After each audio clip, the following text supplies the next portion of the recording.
Jesus stated in Luke 17, verse 26 and 27, "And as it was in the days of Noah, so shall it be also in the days of the Son of Man. They did eat, they drank, they married wives, they were given in marriage, until the day that Noah entered into the ark and the flood came and destroyed them all." And of course, Jesus goes on from there to share it will be as it was in the days of Lot, when the fire and brimstone fell from the sky to destroy all those that embrace homosexuality. And yes, the reason Jesus repeats himself in Luke 17, verse 27, regarding the marrying wives and then being given in marriage, has to do with normal marriage, wherein a man marries a woman to be his wife, and then homosexual marriage, wherein same-sex marriage was allowed in Noah's day. As I stated in previous videos, global homosexual marriage was the final sinful act of the people that brought on the flood of Noah. Hence the reason they use a rainbow to this day to mock the Lord that sent that flood. And so, as you're about to see in the following video, California is planning to ban the Bible because the truth it contains about homosexuality is offending those that embrace such sinfulness. Check this out. All right, Travis, talk to me about this bill. This is essentially criminalizing religious beliefs, and I don't mean to speak in hyperbole here, but if this bill were to pass, would this prohibit the sale of the Bible that teaches these things about sexual morality? Well, literally, according to how this law is written, yes, it would. This is, PC culture, politically correct culture, gone horribly awry. This is really directly hitting at our First Amendment rights as American citizens.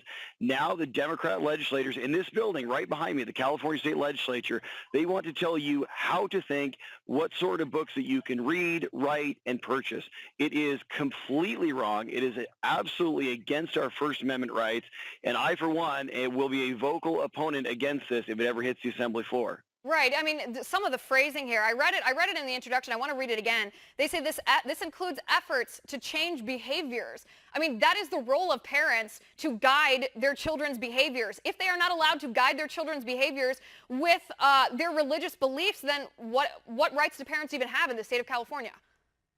Which is exactly right. I mean, this is what the Democrats are trying to do in California. This is how bad it's gotten, how far away the California Democrat Party's actually gotten away from even just normal Democrats here in the state of California. They want to tell people how to think, what sort of books they can read, what books they can't read. Remember, this country is founded upon the freedom of expression, and now the California Democrats want to take even that away. Right, and tell me, I mean, you're in the assembly, you work with these people, I know you respect your colleagues, but who is behind this?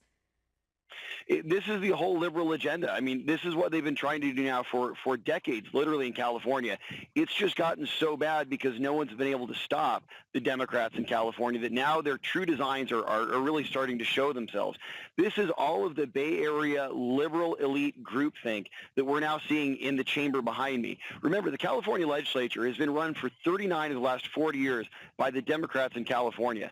They have supermajorities in both the Senate and the Assembly that was only broken recently by their own expulsions over sexual harassment allegations. So, I mean, look, it's not as if these guys are a clean house. These guys have been trying to do this for a long, long time. It started out with, this whole concept of politically correct speech, which, thank God, has been blown out of the water by our president, Donald J. Trump. Now they want to tell you not only, what is it polite to say, but here's what you actually can say, what you can't say. Here's the sorts of books you can read and can't read. And by the way, as this bill is written, it would be banning the Bible in California. Right, and there is some irony, by the way. I want to go back to that point you made. There is some irony that the same party who lost their majority because of sexual immorality wants to ban books that are guidelines on sexual morality here. And there you have it. Whether they pass the bill and make it law no longer matters. Christian prophecy is going to be fulfilled, and every sin known to man is going to be normalized, and the Bible that condemns it all will legally become hate speech in America and all around the world, in fact, just as we in the remnant church have been warning people about for decades. Pray for these lost souls, that they find Jesus and come out of the sinfulness that perverts their minds into thinking homosexuality is normal. Thank you for watching. God bless.